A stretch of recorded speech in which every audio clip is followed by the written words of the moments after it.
I hope not. I just got married.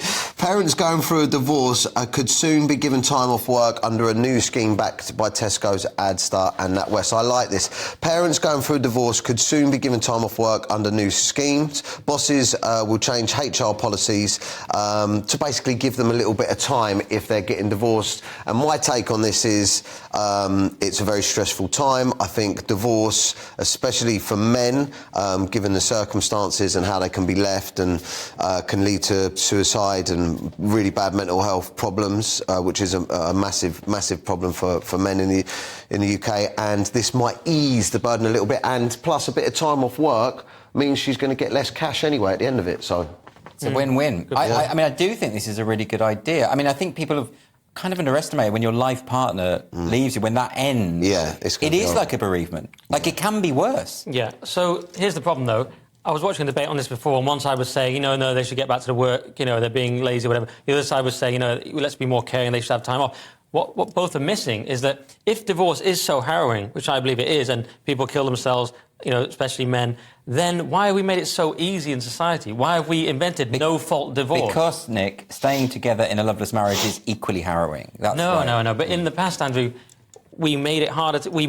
Marriage was a serious commitment, and divorce was a thing you didn't do, and that encouraged people to make the effort to stay together. That was better than what we have now, which is just no-fault divorce. I say tomorrow, I feel like getting divorced, that's it. Then we can just start legal proceedings. I can take half your money or vice versa. But the problem with this is, how do you solve that? I mean, do you say, you don't seriously want to criminalise divorce again?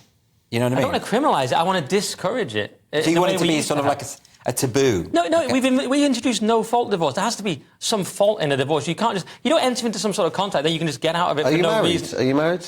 No. Because why would I, with no-fault divorce in place? Well, I was going to say, if you were married, you'd realise that, women can find fault really easy. Do you know what I'm saying? Also, I don't... I mean, this no-fault thing I find really a problem, because it's particularly bad for kids. Because what happens is you end up with these legal letters coming into the house listing why the other spouse was such a terrible mother or father, and it really generates a lot of... And people just come up with reasons because they want to get the divorce done, But now you can just say on a whim, I make this till death do us part, that's out the window, I fancy getting divorced, I can just take half your money. Now, Sweden, at least, has doubled down on progressivism, and they said you don't just get to take half someone's money, you have to make your own money after a short period. Yeah. What we have in England is you can just leave for any reason and you can still get half the other person's money. Yeah, it's put it this way, it's I personally think it's heavily leaned against men, especially. OK, well, why not have a prenup?